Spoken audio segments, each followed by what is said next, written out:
Oggi abbiamo formalmente comunicato e istituito, che è stato già istituito con una delibera dell'Ufficio di Presidenza, il premio Francesco Saverio Pavone, che è un premio di laurea che ad onore del magistrato, che è un esempio di legalità e soprattutto di moralità per tutto il Veneto. È stato istituito in collaborazione con il Centro di Comunicazione della Legalità e la Criminalità Organizzata del Veneto, che è sito ad Olo. È stato spinto ancora nella scorsa legislatura insieme anche a quello che era il mio predecessore vicepresidente Bruno Pigozzo, e oggi ha trovato compimento, quindi ringrazio sia il presidente Ciambetti per questo che il segretario Valente, chiaramente tutto il consiglio che aveva approvato la cosa ancora a dicembre in fase di bilancio. Si tratta di un premio che in qualche modo ci fa, secondo me, onore e nello stesso tempo ci dà un onere, perché ricordare questo magistrato è un onere grande. Abbiamo letto la lettera della moglie, che oggi non poteva essere qui presente, ma che era presente chiaramente con la mente e con il cuore, che farà parte anche di quella che è la commissione, poi che andrà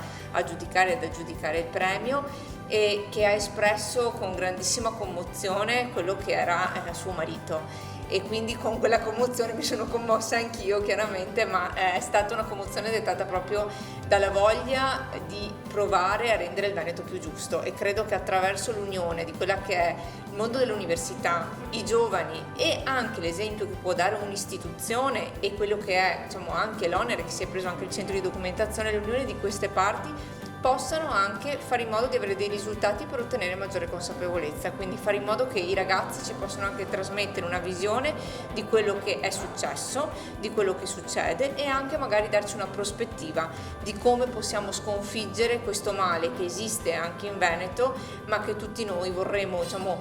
non vederlo più, o comunque vedere che ognuno si unisce per dar forza. La consapevolezza, i giovani e quello che è il mondo universitario e le istituzioni possono fare la differenza.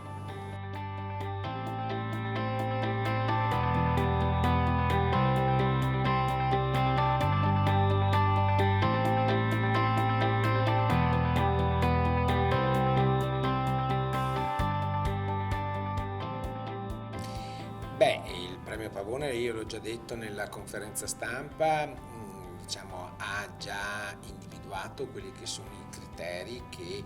servono alla Commissione per scegliere il vincitore. Quindi noi dovremo soltanto raccogliere quelle che saranno le tesi di laurea che arriveranno entro il 30 settembre, leggerle, perché chiaramente dovremo leggerle, e sulla base dei criteri che sono stati individuati nel bando, nella delibera 67 del 2021, avremo ognuno di noi un punteggio da 0 a 3, e quindi assegneremo i nostri punteggi e sceglieremo appunto il vincitore.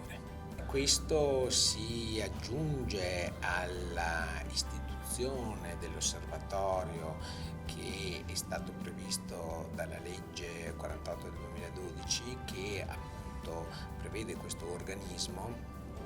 che è stato istituito nella scorsa legislatura come sua prima edizione ed è stato appena rinsediato